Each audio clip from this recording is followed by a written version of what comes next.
Bom, eu quero, em primeiro lugar, cumprimentar o deputado Fernando Capês. Como presidente do PSDB, seja bem-vindo à nossa cidade, seja bem-vindo ao Ninho Tucano. Cumprimentar os amigos da FADISC aqui, todos os nossos amigos que vêm de São Paulo, e dizer que São Carlos está muito orgulhoso de recebê-lo aqui hoje à noite na FADISC.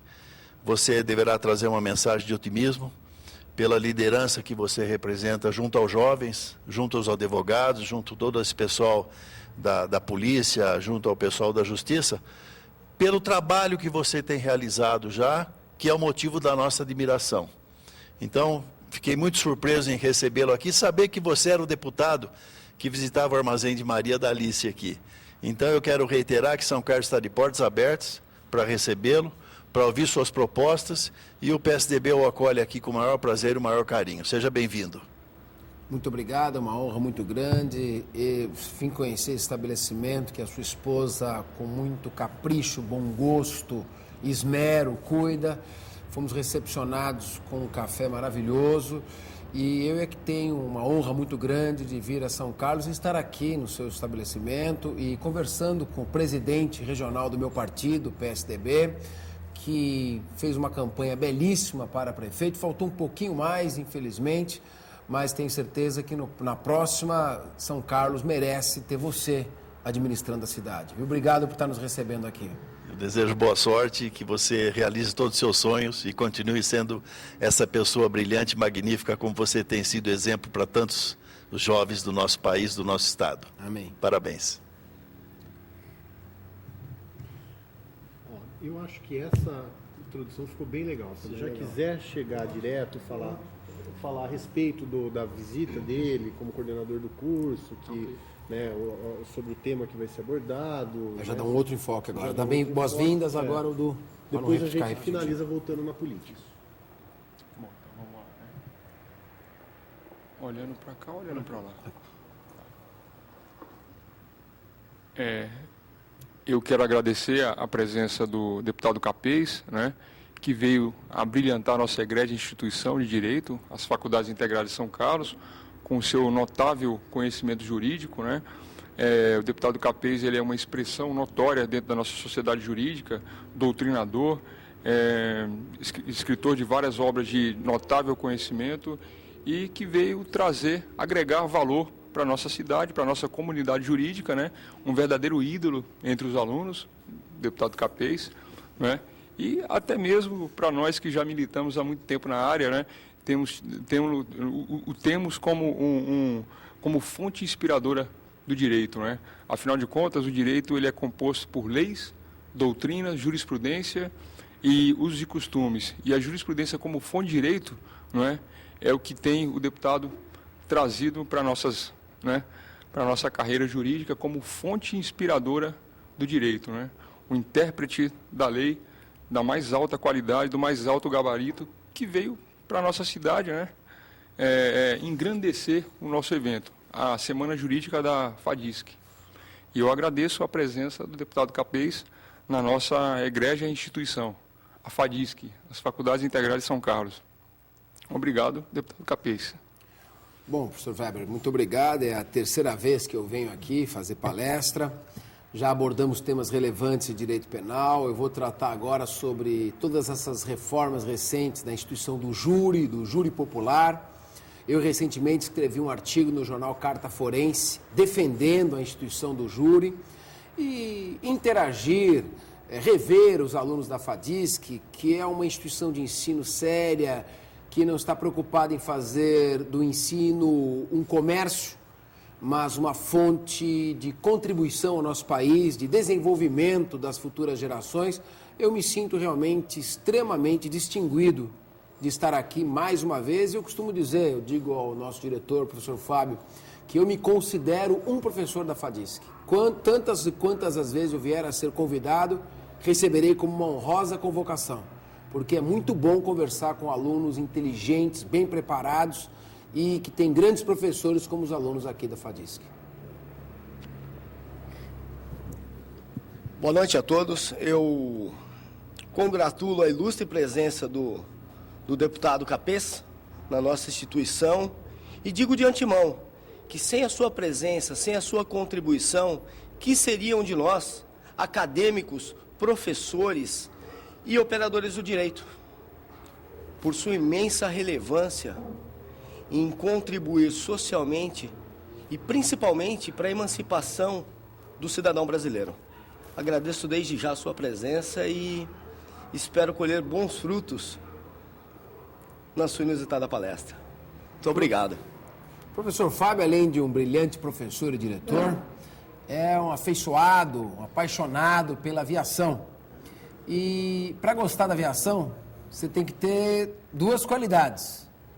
Primeiro é a coragem para subir dentro de um avião, e principalmente avião pequeno, que eu morro de medo. E ele voa bastante, é uma pessoa de coragem e é também alguém que tem sonhos, que projeta os seus sonhos nas alturas, que empreende voos, que alça o voo em direção a algum objetivo maior.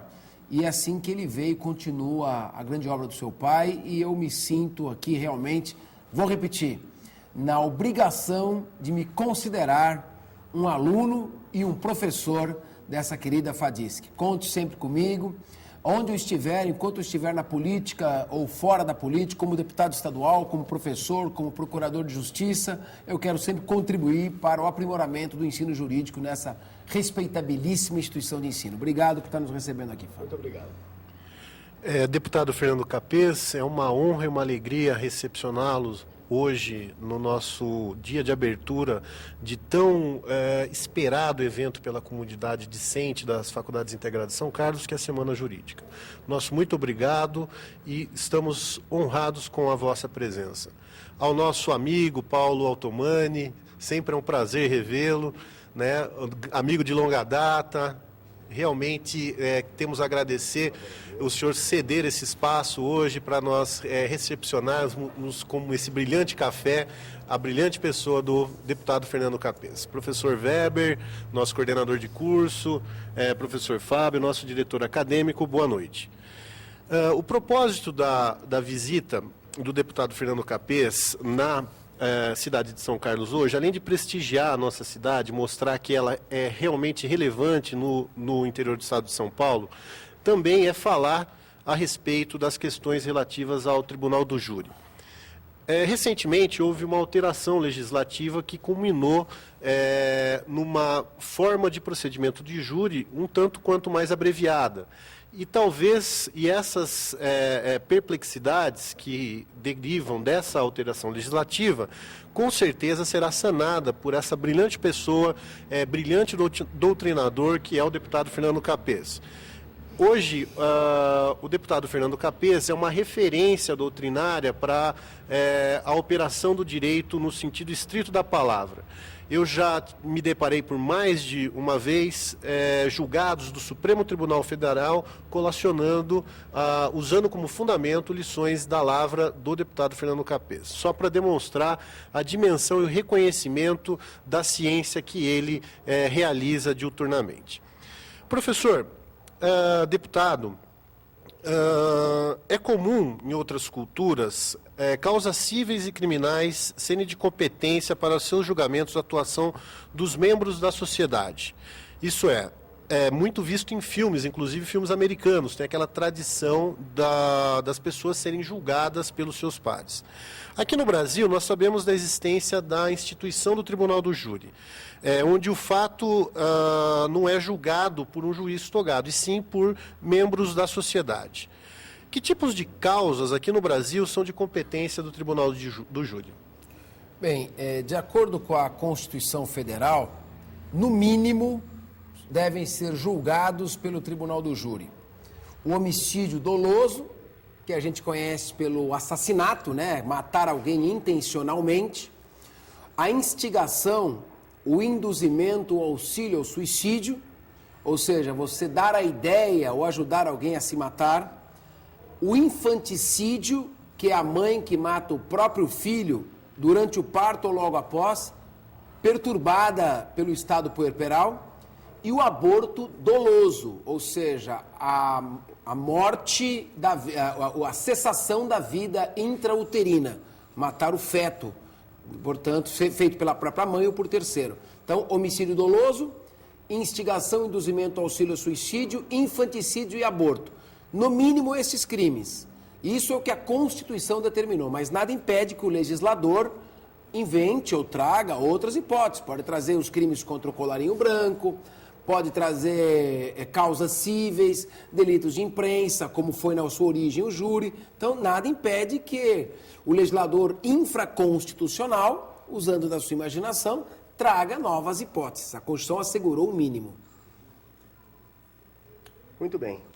Professor, eu tenho uma pergunta. Qual a razão desses crimes específicos serem julgados pela sociedade? Olha, os crimes dolosos contra a vida são julgados pela sociedade sob o seguinte argumento. Há determinados crimes que a gente pode garantir que nunca vai cometer. Dificilmente você e eu vamos cometer um latrocínio, uma extorsão mediante sequestro, um estupro com violência real, um assalto à mão armada. Agora, o homicídio, como é um extravasamento de instintos primevos que pode dominar uma pessoa no ímpeto, num átimo de segundo, e fazê-la cometer um ato do qual se arrependa por toda a vida, esse é um crime que é julgado não apenas pelo juiz técnico, mas pelos pares, pela própria sociedade, para que o réu tenha direito a um julgamento que leve em conta não apenas as frias provas dentro de um processo, não apenas um raciocínio lógico positivista que leve em conta uma lógica formal implacável, mas que ele considere neste cenário vários outros atores de natureza emocional, psicológica, sociológica, que todo o quadro seja analisado. O americano tem uma expressão, né, que ele veja a big picture e não apenas a small picture, a figura pequena adstrita à cena do crime. Por isso é que no júri assegura-se o princípio não da ampla defesa, como em todos os outros crimes, mas o princípio da plenitude de defesa. Já o jurado julga de acordo com a sua íntima convicção. Culpado ou inocente, ele não fundamenta. Por isso o júri tem toda essa magia e dá toda essa plenitude de espectro para a defesa. Doutor Capês, continuando, existe na nossa cultura jurídica, né, as varas federais criminais. E aí a pergunta, existe o Tribunal do Júri Federal? É raro. O homicídio é um crime de competência do juiz das justiças estaduais. Mas há alguns casos em que pode haver, sim, o Tribunal Federal. E eu me lembro de um caso. No início da década de 80, salvo engano, em 1983, um membro do Ministério Público Federal investigava em Pernambuco o chamado Escândalo da Mandioca, em que foi um grupo criminoso obteve financiamento no Banco do Brasil para plantar mandioca e embolsou o dinheiro. E esse procurador da República foi assassinado. Sendo um servidor público federal assassinado no exercício de sua função, ficou caracterizado o interesse da União. E o júri realizado foi um júri federal. Um juiz federal presidindo, mas a mesma coisa. 25 jurados, dos quais 7 escolhidos mediante sorteio. Doutor Capês, eu queria fazer uma pergunta de um assunto muito em voga agora, que foi o julgamento do caso Nardoni.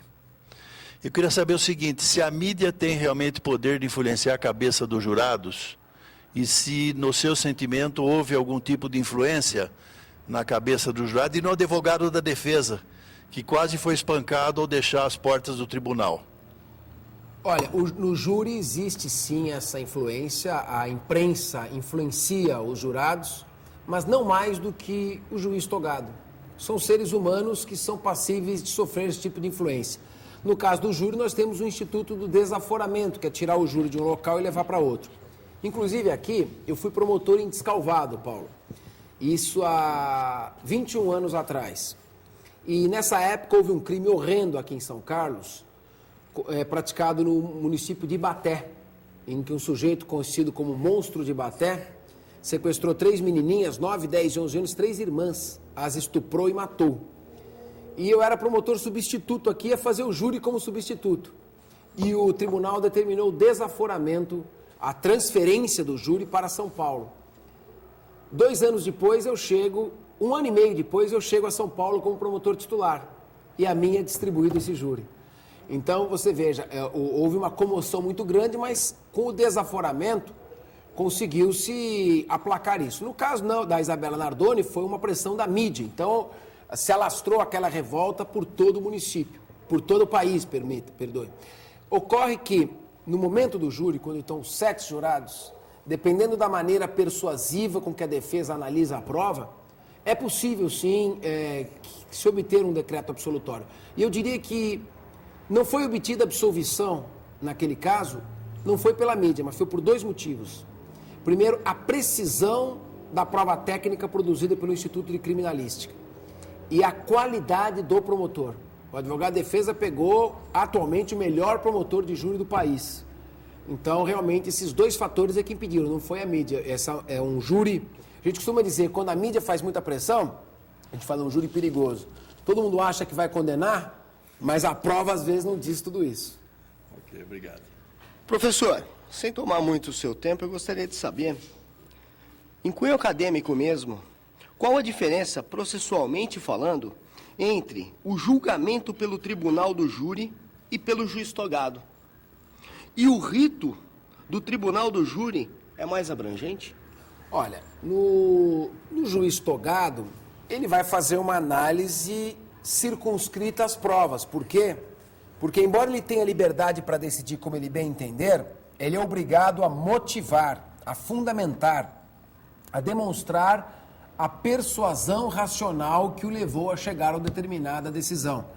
No caso dos jurados, como vigora o princípio não da livre, mas da íntima convicção, ele decide sem precisar fundamentar, ele está muito mais livre. E logo a argumentação é muito mais aberta, muito mais ampla e permite que sejam analisados, o fato seja analisado sobre os mais variados aspectos. Além disso, em nenhum processo criminal, sejam em debates orais de 20 minutos, seja em alegações escritas, se entra num detalhamento de análise de prova como num debate no júri, em que você tem 2 horas para acusação, 2 horas para defesa, depois mais 1 hora para acusação, mais 1 hora para defesa. Então, realmente, o júri tem uma amplitude muito maior e permite uma análise muito mais profunda da prova dos autos. Deputado, como o Poder Judiciário escolhe os jurados? Existe algum requisito por parte do cidadão a ser preenchido? Olha, os jurados são cidadãos de notória idoneidade, né? São pessoas que não devem, eles devem ser maiores de 18 anos, não podem sofrer da privação dos sentidos, serem alfabetizados, terem a notória idoneidade, estar no gozo dos seus direitos políticos. Então, isso normalmente se pesquisa junto às juntas eleitorais, se levanta a relação de todos os jurados. E aí, esses jurados são convocados por correspondência para comparecer. O Tribunal do Júri é formado por 25 desses jurados. 25 que são escolhidos por sorteio, mais o juiz que é concursado, o juiz togado.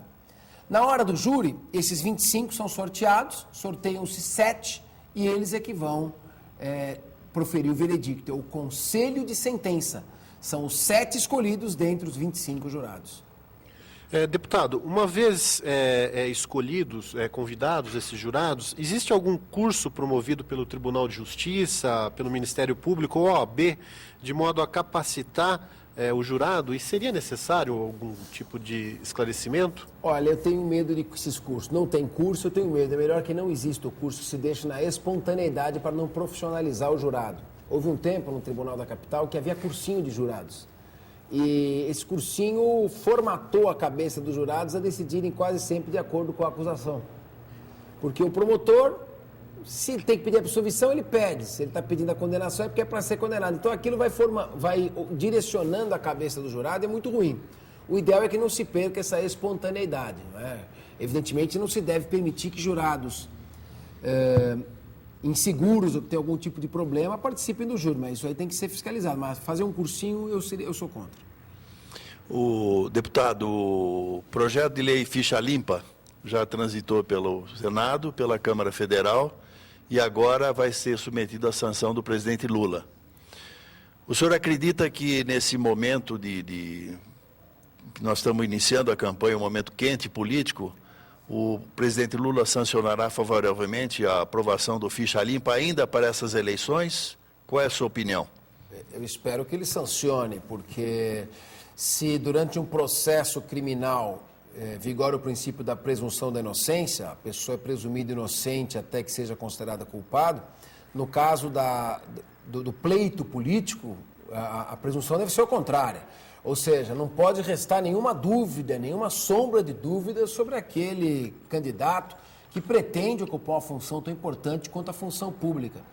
O imperador César já dizia à sua mulher: não basta ser honesta, é preciso parecer honesta. Então é preciso que o político não apenas seja uma pessoa ali, mas que não tenha nenhuma mácula colocando em dúvida a sua atuação. Nós devemos, lamento inclusive a redação que foi feita para permitir que políticos já tenham condenações saiam candidatos, que só se alcance condenações futuras. Ninguém deveria, com uma condenação por órgão colegiado, deveria pleitear um cargo público antes que se esclarecesse a questão. Então eu espero que ele sancione. A nossa legislação eleitoral é da década de 60 e já não era sem tempo que ela viesse a ser atualizada. Professor Capês, a dúvida que surgiu no caso da Nardoni, ao final do caso, é sobre o protesto por novo júri, não é?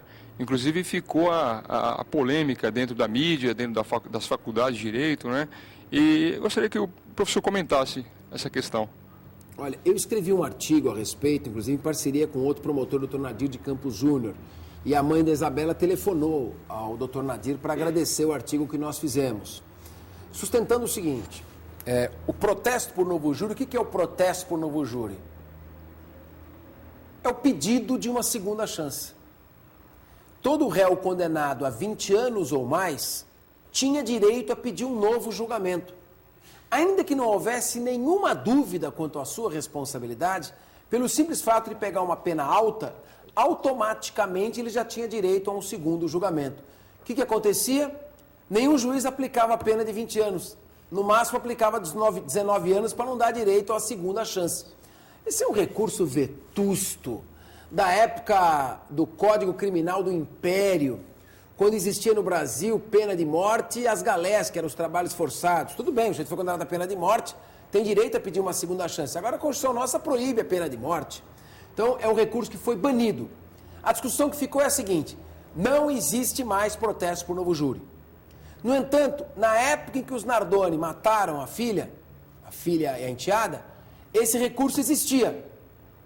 Como o recurso existia na época do crime e não existe mais, eles têm direito a esse recurso porque era a legislação em vigor? Resposta: não. Recurso é norma de natureza processual. Norma processual vale a que está em vigor no dia. É o brocardo romano, tempus regit actum. A norma que está em vigor naquele dia é que deve reger a situação. Só a norma penal que não pode retroagir para prejudicar o agente. A processual vale a do dia. Por isso, eles não têm direito a protesto por novo júri. Nós assim nos manifestamos. No nosso livro, Curso de Processo Penal, já defendemos essa questão há muito tempo, de forma bastante clara, de maneira que a nossa posição já era explícita a esse respeito. Fico feliz que prevaleceu o nosso entendimento, eles não tiveram direito a um segundo julgamento. Já pensou ter que fazer tudo de novo, sem que haja razão ou necessidade para isso, apenas porque pegaram uma pena de 20 anos ou mais? Professor, deputado, amigo Fernando Capês, nós queríamos agradecer esses minutos, essa conversa tão rica em detalhes técnicos a respeito do Tribunal do Júri e também políticos. Seja bem-vindo a São Carlos e sempre que voltar para cá encontrará nossas faculdades integradas de braços abertos a recepcioná-lo. Muito obrigado. Bom, Isão, quer colocar mais alguma coisa? Porque a gente vai editar. Porque depois ele volta. Quem? Eu ou tá. Então vamos lá. O que o Paulo pergunta como presidente do PSDB? Ele pergunta. Porque aí vai estragar o encerramento dele, já fez o encerramento. Com o Paulo eles podem fazer uma inserção. Você pode fazer uma... Faz só essa, aí depois... Aí você tem que colocar o deputado no carro para fazer a palestra. Não, eu vou acompanhá-lo também, que eu faço questão, porque tem muito eleitor meu lá na faculdade, eu quero te dar um ombro lá. Show. Tá? Show. Eu não estou vestido adequadamente. Não, mas Imagina. a sua presença Eu já vou Liga lá pro só- Alckmin daqui para gente dar um alô para ele. Tá? Eu poderia dizer o seguinte, se me permite. Deputado, o senhor é um dos únicos deputados teve a sua votação em todo o estado de São Paulo, que é uma realidade. O que se deve aí? Seus alunos, o seu conhecimento? O senhor é candidato à reeleição? E aí, Paulo? O Fernando, permita-me chamá-lo Fernando, porque nós somos colegas, companheiros e amigos do mesmo ninho tucano. Você tem sido uma referência para toda uma juventude, para toda uma escola, para toda uma família do direito no estado de São Paulo. Você teve uma votação expressiva, espalhada pelo estado todo. Isso te motiva a continuar na luta política? Você tomou gosto pela coisa? Você é candidato à reeleição? Paulo, eu depois de 20 anos no Ministério Público, me deu, não sei, uma loucura, eu resolvi sair candidato a deputado. Minha mulher, que é promotora, quase separou, fez um escândalo, não queria de jeito nenhum. Mas eu quando ponho uma coisa na cabeça é difícil. Aí eu me licenciei do Ministério Público, me filiei ao PSDB, com todo respeito aos outros partidos, eu não via nenhum outro que se ajustasse aos meus princípios, a maneira que eu vejo a vida e a conduta de um homem público como o PSDB, embora haja outros excelentes partidos também, mas era aquele que mais se identificava comigo. Saí candidato, sem dinheiro, sem dobrada, sem experiência, sem entender patavina dessa área política. Sofri uma impugnação pela Justiça Eleitoral pelo fato de eu ser promotor. Saiu no jornal, um monte de gente deixou de votar em mim. Tinham sérias dúvidas, urnas não funcionavam com o meu número em razão daquela questão da impugnação. E eu acabei fazendo a minha campanha em 2 meses. Para minha surpresa, eu tive 95.101 votos espalhados por todo o estado. Uma votação praticamente espontânea, em que não deu tempo de fazer campanha. Quem tomou conhecimento que eu era candidato, votou em mim.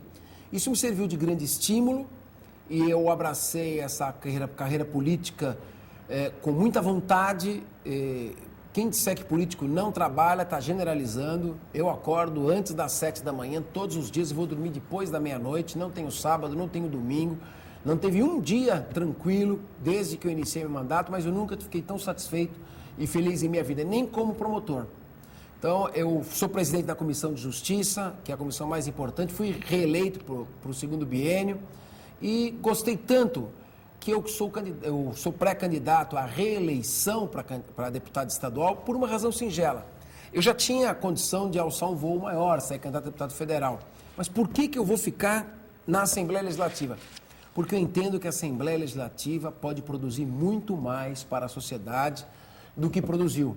Embora nós tenhamos dado um apoio muito grande e decisivo ao governador José Serra para ele fazer esse governo esplendoroso que fez.